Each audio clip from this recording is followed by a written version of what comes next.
di akhir zaman ini aliran sesat tampilannya kadang agamis. Mengapa agamis? Ukurannya bagus, punya rumah tahfidz, rajin ke masjid, ngajak orang ke masjid, tapi apa? Dia mensyirikkan umat Islam, mensyirikkan orang lain. Ini ciri-ciri ajaran Wahabi yang diingatkan oleh baginda Rasulullah SAW. Tapi ini mengapa Rasulullah mengantisipasi? Hati-hati, nanti ada orang baca Quran hatta idza ru'iyat bahjatuhu alai, hingga ketika orang itu kelihatan indah karena Al-Quran. Mengapa indah? Karena Al-Quran, hafal Quran, suaranya kalau menjadi imam Masya Allah. Setelah dia indah karena Al-Quran, ghayyarahu bila Masya Allah, orang ini merubah ajaran Al-Quran pada apa yang Allah kehendaki. Ajaran Quran dirubah saudara. Fansanakha minhu wa nabadhahu wara'a dhahri, lalu dia melepaskan dirinya dari ajaran Al-Quran. Ajaran Quran dia lempar, dia buang jauh-jauh ke belakang. Fasa'a ila jarihi bisayf, lalu dia serang tetangganya dengan pedang, dibunuh tetangganya. Waramahu bisyirki, dan dia tuduh tetangganya syirik. Mengapa tetangganya dituduh syirik? Dia merubah ajaran Al-Quran, mensyirikkan tawassul, tabarruk, istighatsah. Dasarnya mana? Ajaran Al-Quran dirubah oleh dia. Assalamualaikum warahmatullahi wabarakatuh. Bapak, ibu, abang, kakak, adik, jamaah dimanapun berada, Pesantren Nurul Azhar 2 sekarang sedang pembuatan pagar. Mudah-mudahan berjalan lancar. Tanah wakaf sama seperti Nurul Azhar 1.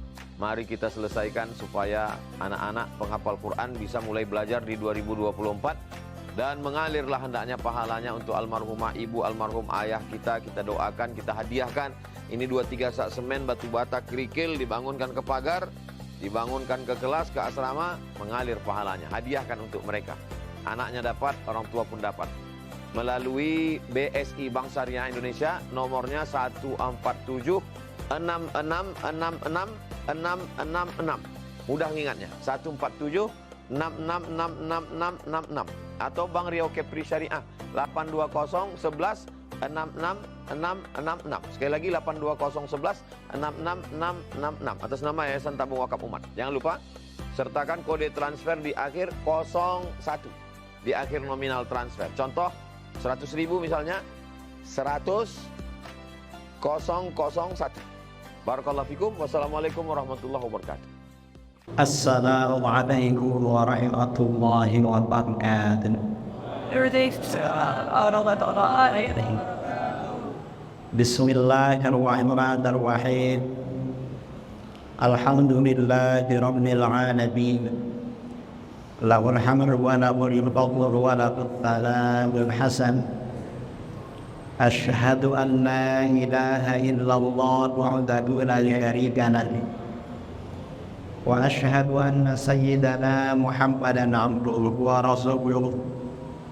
Allahumma shalli ala sayyidina Muhammadin al-fatihi lima ughliq wal khadimi lima sabaqa nasiril haqqi bil haqq wal hadi ila siratikal mustaqim wa ala alihi wa sahbihi haqqa qadrihi wa biqadarihi al-'azim. Amma ba'du.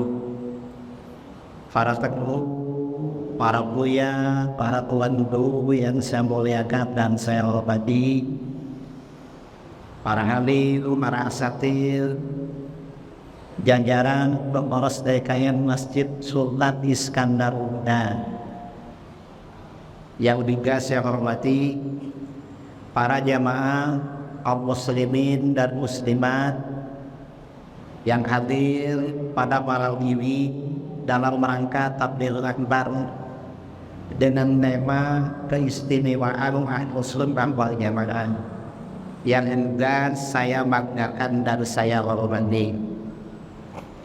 Alhamdulillah, bersyukur kepada Allah Subhanahu wa taala.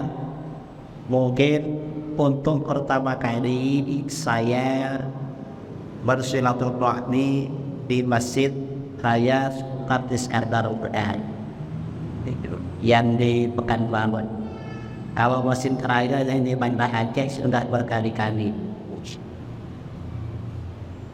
Mudah-mudahan perjumpaan ini menjadi pertanda bahwa ukhuwah kita memang benar-benar kuat, dan mudah-mudahan menjadi pertanda besok kita berkumpul di akhirat bersama baginda Rasulullah SAW. Amin Allahumma. Saudara-saudara yang dimuliakan oleh Allah, tema Takbir Akbar kita malam ini adalah tentang keistimewaan Ahlus Sunnah wal Jamaah. Cuman sebelum kita berbicara tentang keistimewaan Ahlus Sunnah wal Jamaah, ada baiknya kalau kita pertama kali membicarakan siapa sebenarnya Ahlus Sunnah wal Jamaah. Ini lebih penting pertama kali. Mengapa? Karena sekarang di mana-mana termasuk di negeri kita yang mengaku Ahlus Sunnah wal Jamaah itu bukan hanya satu golongan. Kalau dulu sejak ulama-ulama itu yang namanya Ahlus Sunnah wal Jamaah itu, kalau diukur dengan konteks sekarang adalah Ahlus Sunnah wal Jamaah adalah mayoritas umat Islam, di mana di dalam fikih mengikuti salah satu mazhab yang tepat, yaitu Hanafi, Maliki, Syafi'i, dan Hambali. Di dalam akidah mengikuti salah satu dari dua mazhab, Asy'ari, Maturidi. Dalam tasawuf mengikuti mazhabnya Imam Junaid al-Baghdadi. Ini yang namanya Ahlus Sunnah wal Jamaah. Kita di Indonesia di dalam fikih mazhabnya Syafi'i, akidahnya Asy'ari, tasawufnya memang Junaid al-Baghdadi, thariqahnya bermacam-macam. Cuma kalau orang Aceh, orang Medan, orang Madak, dan Riau kebanyakan thariqahnya itu Naqsyabandiyah, Khalidiyah. Kalau di Jakarta, kalau di Jawa, kadang Qadariyah Naqsyabandiyah, kadang Naqsyabandiyah Mulhariyah. Sama-sama Naqsyabandiyah, tapi beda. Nah, ini thariqah. Ini mayoritas umat Islam di Indonesia. Dan ini memang yang benar-benar Ahlus Sunnah wal Jamaah. Ada kelompok lain mengaku Ahlus Sunnah wal Jamaah. Siapa kelompok itu? Adalah golongan Salafi Wahabi. Salafi Wahabi ini saudara juga mengaku Ahlus Sunnah wal Jamaah, tapi para ulama tidak mengakui bahwa Salafi Wahabi termasuk bagian dari Ahlus Sunnah wal Jamaah. Mengapa tidak diakui? Karena tidak sesuai dengan dalil-dalil yang mengisyaratkan siapa golongan Ahlus Sunnah wal Jamaah. Misalnya hadis riwayat Imam Muslim, Rasulullah SAW bersabda, "Innahu may ya'ish ba'di fasayara ikhtilafan katsiran." Sesungguhnya siapa yang hidup sepeninggalku, kata Rasulullah, aku meninggal masih hidup.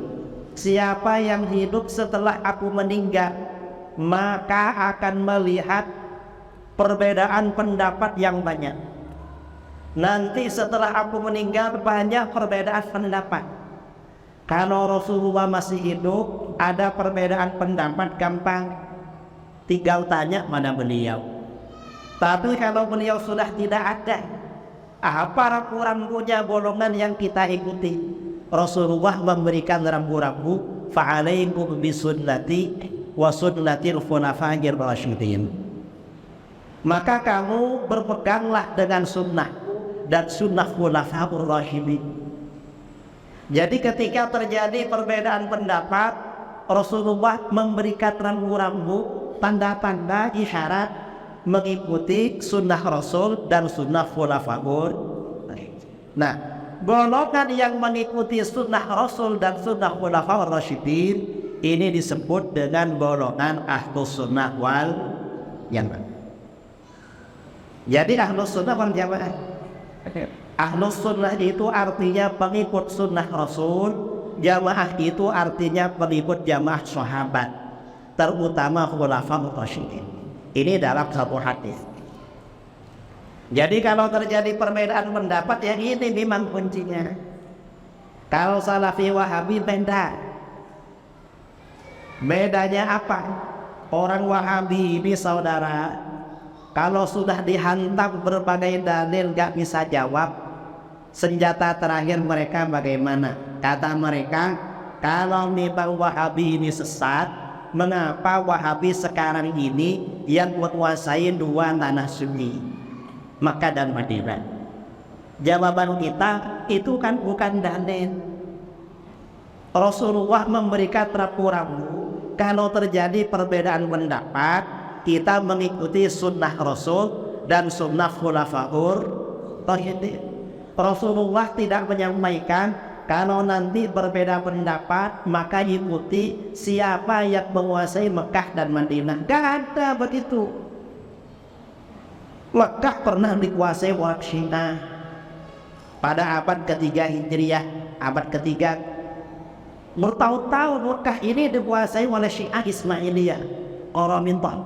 Jamaah haji dibantai di Masjidil Haram, Hajar Aswad dicuri bertahun-tahun. Itu oleh Syiah. Dan gak ada yang bilang berarti Syiah ini pernah benar. Mengapa pernah benar? Karena pernah menguasai Mekah. Dan sekarang ini Yahudi malah menguasai Masjidil Aqsa Palestina. Gak ada yang bilang Yahudi benar karena menguasai tanah suci Masjidil Aqsa. Wahabi ini memang akal-akalan sangat, gak sekuat memang. Ini satu dalil. Dalil lain, ketika Rasulullah SAW ditanya, Rasulullah bersabda, hadis riwayat Imam At-Tirmidzi dari Amr bin Al-As radhiyallahu an, sabda Rasulullah SAW, wasataftariqu ummati ala 73 millah kulluha finnar illa millatan wahidah. Umatku akan pecah menjadi 73 golongan, semuanya akan masuk neraka kecuali satu golongan. Jadi yang selamat ini satu golongan. Para sahabat bertanya, wa man hiya ya Rasulullah, siapa satu golongan yang selamat itu hai Rasulullah? Rasulullah menjawab, ma ana alaihi yauma wa ashabi, golongan yang mengikuti ajaran dan ajaran sahabat dan ajaran sahabat. Karenanya Ahlus Sunnah wal Jamaah itu biasanya mengikuti sunnah Rasul dan mengikuti sunnahnya para sahabat atau jamaahnya para sahabat. Ini Ahlus Sunnah wal Jamaah. Di sisi lain, Rasulullah ketika ditanya siapa satu golongan yang selamat, beliau menjawab as-sawabul aqwam, golongan mayoritas. Nah, kalau kita ini berbicara golongan mayoritas, persoalan selesai. Mengapa? Karena kalau saudara saya tanya, antara kita dengan Wahabi siapa yang mayoritas? Kita kan? Wahabi ini golongan minori, berarti Wahabi bukan Ahlus Sunnah wal Jamaah. Karena aja kita yang mengikuti sunnah Rasul ya kita, mengikuti sunnahnya Khulafaur Rasyidin juga kita, mengikuti jamaahnya para sahabat Asy'ariyah Maturidiyah juga, dan yang mengikuti mayoritas umat Islam juga kita. Kita ini mayoritas. Wahabi ini ketika disampaikan bahwa Ahlus Sunnah ini harus mayoritas, mereka bingung, gak bisa jawab. Mengapa? Mau dibilang dhaif hadis tentang mayoritas, ulama-ulama mereka mengatakan hadisnya sahih. Bahkan jalurnya banyak sekali, bukan cuma satu jalur. Mau dikatakan sahih, mau diakui, mereka gak bisa ngeles. Akhirnya apa? Mereka gak ikut hadis ini, pakai dalil lain. Caranya bagaimana? Dipelintir pemahamannya. Kadang pakai ayat Al-Quran. Yang disampaikan biasanya sama Wahabi, ada ayat Al-Quran, wa qalilun min ibadiyasy syakur. Dan sedikit dari hamba-hambaku yang selalu bersyukur pada Allah. Memang yang bersyukur sedikit katanya. Ini namanya memelintir ayat Al-Quran. Karena yang dimaksud sedikit ini perbandingan orang Islam dengan orang kafir. Kalau orang Islam dibandingkan orang kafir memang sedikit. Tapi kalau orang Ahlus Sunnah dibandingkan aliran-aliran sesat, maka Ahlus Sunnah wal Jamaah sudah barang tentu golongan mayoritas. Jadi kita ini mayoritas memang. Nah, kita ini sebagai mayoritas memang benar-benar Ahlus Sunnah wal Jamaah. Sekarang ada pertanyaan, apa keistimewaan Ahlus Sunnah wal Jamaah? Kita ini malam ini kan pembicaraannya keistimewaan. Pertama, Ahlus Sunnah wal Jamaah ini yang berperan menyebarkan Islam dan membela Islam ke seluruh dunia. Alhamdulillah. Di dalam Al-Quran Allah Subhanahu wa Ta'ala berfirman, bukti bahwa kita Ahlus Sunnah wal Jamaah, walladzina jahadu fina lanahdiyannahum subulana. Dan orang-orang yang berjihad di jalan kami, orang-orang atau mereka yang berperang berjihad memperjuangkan agama kami benar-benar akan memberikan hidayah pada mereka ke jalan-jalan kami. Orang yang berjihad di jalan Allah, oleh Allah akan diberikan hidayah oleh Allah. Berarti kita ini mendapat hidayah. Mengapa mendapatkan hidayah, saudara? Jihad ini kata para ulama ada dua. Yang pertama, jihad dengan penyebaran Islam kemana-mana atau dengan perang. Kalau jihad ini diartikan dengan penyebaran Islam kemana-mana, ya kita yang mendapat hidayah. Yang menyebarkan Islam ke Indonesia, Ahlus Sunnah wal Jamaah. Yang menyebarkan Islam ke Asia Tenggara, Ahlus Sunnah wal Jamaah. Yang menyebarkan Islam ke Asia Tengah, ke Eropa Timur. Yang menyebarkan Islam ke kantong-kantong benua Afrika. Ini orang-orang Ahlus Sunnah wal Jamaah dan rata-rata pengikut tarekat Syar'i. Ini kita memang. Dan Allah berjanji orang yang berjihad di jalan Allah kami berikan hidayah. Dan kita yang berjihad di jalan Allah, para pejuang kita yang berperang melawan Belanda adalah Ahlus Sunnah wal Jamaah. Di Aceh itu ada pejuang namanya Cuk Nyahlin. Kita dulu gak tahu kalau Cuk Nyahlin itu orang Aceh. Ini kiranya ya pejuang entah orang mana, karena namanya bukan nama Arab. Nggak taunya itu julukannya Cuk Nyahlin. Itu Ahlus Sunnah wal Jamaah. Rata-rata pejuang ini Ahlus Sunnah memang. Ini keistimewaan Ahlus Sunnah wal Jamaah. Nah, Wahabi gak punya keistimewaan jihad atau penyebaran Islam. Gimana Wahabi? Kata para ulama, orang-orang di luar Ahlus Sunnah wal Jamaah seperti orang-orang Khawarij. Wahabi ini Khawarij juga. Atau orang-orang Mujassimah. Kalau mereka menghunus pedang, kalau mereka angkat senjata yang dibantai umat Islam, bukan orang kafir. Kalau para ulama Ahlus Sunnah wal Jamaah datang ke Aceh, datang ke Medan, ke Pekanbaru sampai Indonesia Timur, mengislamkan orang kafir. Tapi kalau orang Wahabi keliling kemana-mana mengkafirkan orang Islam. Beda saudara, mengislamkan orang kafir dan mengkafirkan orang Islam ini beda. Jadi Wahabi ini gak punya keistimewaan seperti itu. Mereka kalau mengurus pedang umat Islam yang dibantai. Saudara dengar yang namanya ISIS. ISIS ini yang dibantai di Syria dan di Irak, itu umat Islam Ahlus Sunnah wal Jamaah pulang dari masjid.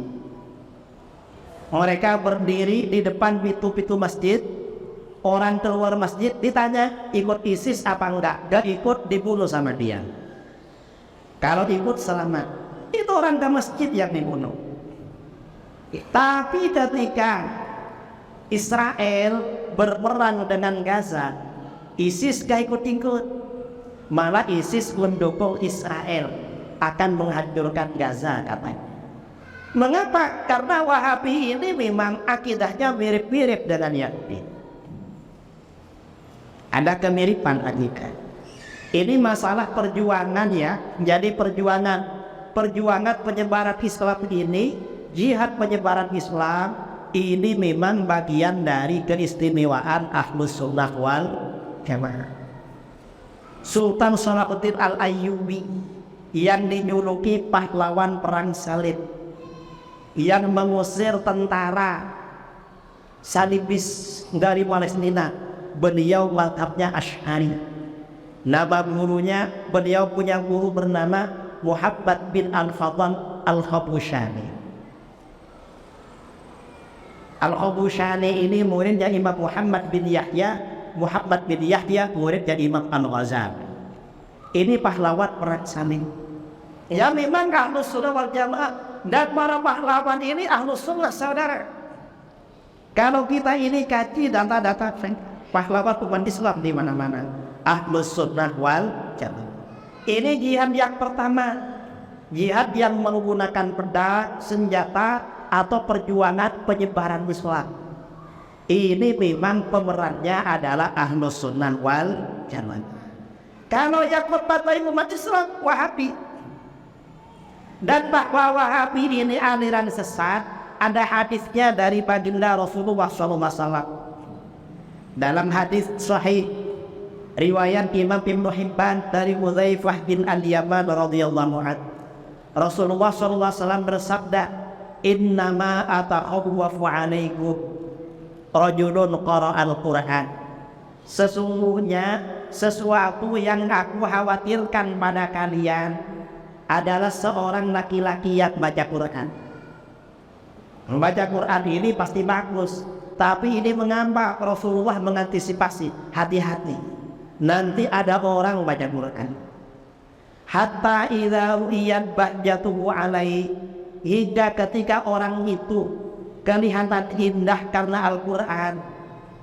Mengapa indah? Karena Al-Quran. Hafal Quran, suaranya kalau menjadi imam Masya Allah. Wasara rida'an lil Islam, dan dia juga menjadi penolong Islam.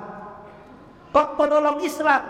Jadi imam, ngajar tahsinul Quran, buka rumah tahfidz Al-Quran, ngajak orang kembali pada agama. Setelah dia indah karena Al-Quran, ghayyarahu ila masya Allah. Orang ini merubah ajaran Al-Quran pada apa yang Allah kehendaki. Ajaran Quran dirubah saudara. Fansanakha minhu wa nabadhahu wara'a dhahri. Lalu dia melepaskan dirinya dari ajaran Al-Quran. Ajaran Quran dia lempar, dia buang jauh-jauh ke belakang. Fasa'a ila jarihi bisayf. Lalu dia serang tetangganya dengan pedang, dibunuh tetangganya. Waramahu bisyirki, dan dia tuduh tetangganya syirik. Mengapa tetangganya dituduh syirik? Dia merubah ajaran Al-Quran, mensyirikkan tawassul, tabarruk, istighatsah. Dasarnya mana? Ajaran Al-Quran dirubah oleh dia. Karena tetangga-tetangganya disyirikkan, dibantai oleh dia. Siapa ini? Ini adalah orang Wahabi, Salafi Wahabi. Jadi bukan keistimewaan, namanya hati-hati. Orang Qur'annya bagus, hati-hati, khawatir bukan Ahlus Sunnah wal Jamaah. Kalau Ahlus Sunnah ini ya walaupun bagus ya tetap Ahlus Sunnah. Tapi hati-hati. Saya bulan Agustus kemarin ceramah di Bima. salah satu pondok pesantren. Sebelum ceramah, kiainya bilang, "Kiai, pondok pesantren kami ini kalau malam Jumat membaca maulid, ya Nabi salam alaika. Tetangga sebelah kami ini gak mau maulid Kiai, karena tiap malam Jumat kami baca maulid, tiap malam Jumat kami dapat kiriman batu bata melayang dari sana ke sini. Dilempar batu bata saudara. Setelah ceramah saya sampaikan, beruntung tetangga saudara cuma punya batu bata. Coba tetangga saudara punya bom atau punya mercon lempar, mungkin saudara dibom. Mengapa? Ini ada hadisnya bahwa Wahabi ini mensyirikkan orang, merubah ajaran Quran. Qurannya memang bagus, rajin ke masjid memang. Ada hadisnya, merubah ajaran Quran, mengkafirkan orang, ini aliran sesat. Karenanya hati-hati saudara. Di akhir zaman ini aliran sesat tampilannya kadang agamis. Mengapa agamis? Qurannya bagus, punya rumah tahfidz, rajin ke masjid, ngajak orang ke masjid, tapi apa? Dia mensyirikkan umat Islam, mensyirikkan orang lain. Ini ciri-ciri ajaran Wahabi yang diingatkan oleh baginda Rasulullah SAW. Nah, ini yang pertama. Yang kedua, ya, kata para ulama, jihad di jalan Allah itu ada dua. Ada jihad dengan perjuangan, peperangan, penyebaran Islam, dan ini memang pemerannya adalah Ahlus Sunnah wal Jamaah.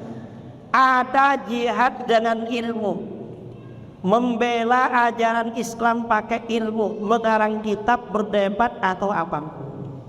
Ini siapa? Ini yang melakukan juga para ulama Ahlus Sunnah wal Jamaah. Para ulama kita ini saudara, ini sangat lihai berdebat dengan Kristen, punya kemampuan ilmu kristologi yang luar biasa. Imam Ghazali seorang kristologi, beliau seorang kristolog, punya kitab Ar-Raddul Jamil ala ilahiyati Isa bi Sharihil Dzikr. Imam Ghazali punya kitab isinya membantah ketuhanan Yesus. Kristolog beliau. Ini Imam Ghazali. Di India kira-kira 150 tahun yang lalu, di India ini ada profesor Kristen, ada orang Kristen dari Inggris dikirim ke India, dan orang Kristen ini hafal Quran, pandai bahasa Arab. Akhirnya apa? Karena ini hafal Quran, pandai bahasa Arab, berhasil mengkristenkan banyak orang. Dia mengarang kitab berjudul Mizanul Haq, timbangan kebenaran. Yang dibenarkan adalah Kristen. Akhirnya apa? Setelah kitab ini menyebar, profesor Kristen, orang Kristen yang hafal Al-Quran dari Inggris ini ditantang debat oleh salah seorang ulama Ahlus Sunnah, Syekh Rahmatullah bin Khalilur Rahman Al-Hiddi Al-Qironawi. Debat pertama, ternyata apa? Syekh Rahmatullah ini berhasil membuktikan kebenaran Islam berdasarkan ayat-ayat yang ada di Bible. Ternyata beliau menguasai isinya kitab Taurat dan Injil, yang bahasa Inggris, bahasa Belanda, bahasa Perancis luas. Sampai Profesor Vander ini kalah. Namanya Vander. Setelah kalah perdebatan sesi kedua, dia gak mau datang saudara. Akhirnya setelah itu Syekh Rahmatullah ini ke Mekah Al-Mukarramah, ziarah kepada gurunya Mufti Mekah, ulama kita namanya As-Sayyid Ahmad bin Zaini Dahlan, menceritakan perdebatannya dengan Kristen. Setelah bercerita kepada gurunya, beliau diperintahkan perdebatan kamu sekarang dalam bentuk kitab. Akhirnya beliau menulis kitab berjudul Ilhamul Haq, menjelaskan kebenaran. Tebalnya 4 jilid, dan ini kitab kristologi paling hebat di era modern. Beliau ini Ahlus Sunnah wal Jamaah. Dan orang ini kalau membela ajaran Islam, dia memang harus ikut Ahlus Sunnah wal Jamaah, saudara. Syekh Ibnu Taimiyah. Ibnu Taimiyah ini kan imamnya Wahabi. Ketika beliau ini membantah Kristen, beliau punya kitab namanya Al-Jawabus Sahih. Punya kitab Al-Jawabus Sahih. Di dalam hal-hal yang berkaitan dengan sifat Allah, maka Syekh Ibnu Taimiyah harus ikut mazhab Asy'ari. Ayat-ayat Al-Quran ditakwil semua oleh beliau. Mengapa? Kalau tidak ditakwil kalah debat dengan Kristen. Di kitabnya Al-Jawabus Sahih. Ini Syekh Ibnu Taimiyah. Nah, ini artinya apa? Memang keistimewaan terbesar Ahlus Sunnah wal Jamaah di antaranya adalah pertama, jihad di jalan Allah, baik jihad dengan senjata, peperangan, penyebaran Islam, atau pembelaan Islam dengan ilmu pengetahuan. Ini keistimewaan memang. Ini satu. Kemudian 2, saya sebutkan 2 aja ya. Setelah ini kita isi dengan sesi tanya jawab. Yang kedua apa? Keistimewaan Ahlus Sunnah wal Jamaah. Ahlus Sunnah wal Jamaah ini saudara menjadi rujukan semua aliran dalam berbagai bidang ilmu pengetahuan agama. Semua aliran dalam Islam kalau ingin pandai belajar ilmu pengetahuan agama, maka harus mempelajari kitab-kitab Ahlus Sunnah wal Jamaah. Dan ini memang sesuai dengan hadis sahih riwayat Al-Khatib Al-Baghdadi. Rasulullah SAW bersabda, yahmilu hadzal ilma min kulli khalafin uduluhu yawfuna anhu tahrifal ghadid wa intihalal mubtilin wa ta'milal jahilin. Ilmu agama ini akan selalu dibawa, selalu disebarkan, dipikul, diusung dari setiap generasi oleh golongan terbaik. Golongan terbaik yang akan membawa ilmu agama dari generasi ke generasi. Generasi terbaik ini akan menghabiskan distorsi orang-orang yang ekstrim, kemudian takwilan orang-orang bodoh, dan pemalsuan orang-orang yang bermaksud jahat. Berdasarkan hadis ini, kata para ulama, bisa ditarik satu kesimpulan. Rasulullah bersabda, ilmu agama ini akan disampaikan oleh golongan terbaik. Golongan ini yang akan selalu menjaga keorisinalan, menjaga kemurnian ajaran agama dari masa ke masa. Pertanyaannya, golongan mana yang selalu menjaga kemurnian dan orisinalitas ajaran agama? Asy'ariyah Maturidiyah. Hampir semua ilmu pengetahuan, ilmu fikih mazhabul arba'ah. Fikih ini ya rata-rata Asy'ariyah Maturidiyah. Ilmu tafsir, para ulama yang ngarang kitab-kitab tafsir rata-rata Ahlus Sunnah wal Jamaah yang menyebar luas. Ilmu hadis, mayoritas ahli hadis 90% ahli hadis ini mazhabnya Asy'ari. 90%. Jangankan ahli hadis, ahli nahwu saudara. Orang Wahabi di Saudi Arabia kalau belajar ilmu nahwu tingkat dasar yang diajarkan kitab Jurmiyah. Karenanya ulama-ulama Wahabi menulis syarah-syarah kitab Jurmiyah. Yang ngarang siapa? Kitab Jurmiyah ini Imam Ibnu Ajurrum, orangnya Sufi, mazhabnya Maliki, orangnya Sufi. Yang ngarang disyirik-syirikkan sama Wahabi, kitabnya diajarkan menjadi murid. Ini Wahabi. Kalau tingkat tinggi tingkat atas di Saudi Arabia. Ilmu nahu yang diajarkan apa? Kitab Alfiyah Ibnu Malik. Itu biasanya di daerah-daerah di Aceh ada pelajaran Alfiyah Ibnu Malik, atau pondok-pondok di Jawa Alfiyah Ibnu Malik. Entah kalau di Riau ada apa enggak, mungkin dulu-dulunya ada. Ini Alfiyah. Yang ngarang siapa? Ibnu Malik ini mazhabnya Asy'ari. Ibnu Malik ini oleh Wahabi disyirik-syirikkan, tapi kitabnya diajarkan. Orang Wahabi kalau buka kajian rutin di masjid-masjid di Saudi, kitabnya apa? Kitab yang dipakai itu kitab Riyadhus Shalihin karangan Imam Nawawi.